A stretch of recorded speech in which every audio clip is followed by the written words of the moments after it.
Hello, Safia here, and in this video, I want to share with you some thoughts and ideas about why you should quit trying.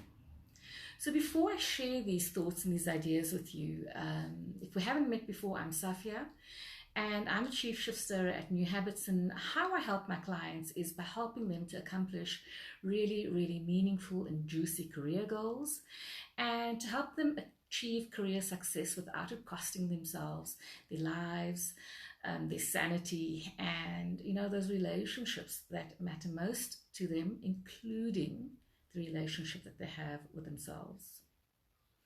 Now, as I mentioned, I want to share with you some reasons why you should quit trying, which is a bit absurd because if you consider that all of life is about growing and expanding, implied in that is the idea that we have to be committed to trying new things on an ongoing basis.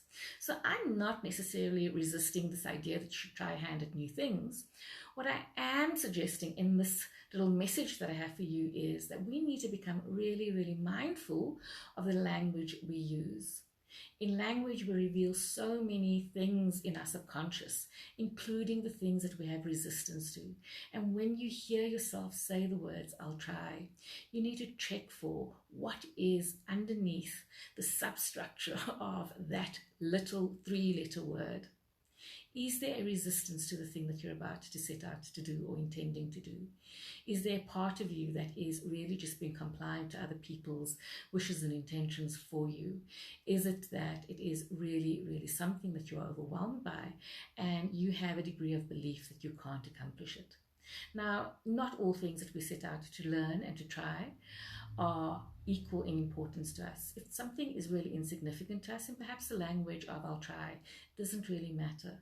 But when you are dealing with something, or you are embarking on something, or you are committing to something that is important to you, whether it is a relationship with another person, whether it is something you want to accomplish, whether you are wanting to expand and grow into your potential, it matters that you watch the language you use.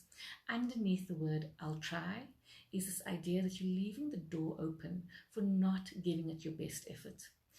Underneath the word I'll try is, when things don't go quite as I think it's going to go, or when things get uncomfortable, I'm going to dodge and just avoid doing those things. And because I said I'll try, if it doesn't work out, it doesn't work out.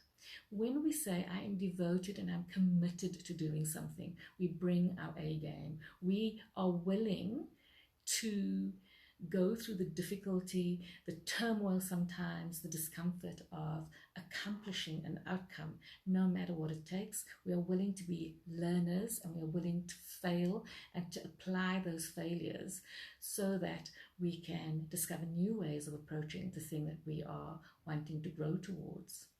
So when we say I try, we are potentially setting ourselves up for self-sabotage.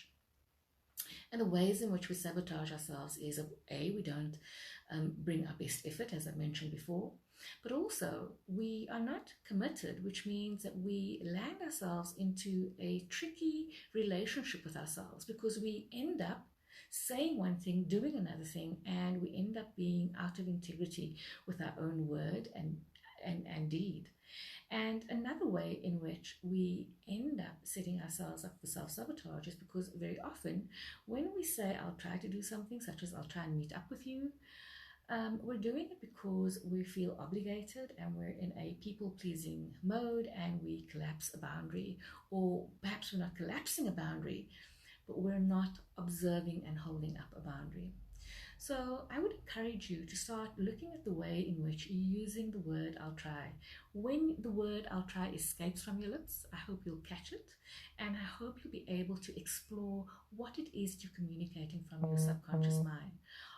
Are there any chances that you're doing something because you don't want to do it, even though you don't want to do it? Is there a chance that you're doing something and you're already anticipating that you'll be overwhelmed and that you will surrender and declare defeat and you let it go? Is it perhaps that you feel that you'd rather not do it? And if you'd rather not do it, can you own the fact that you'd rather not do it?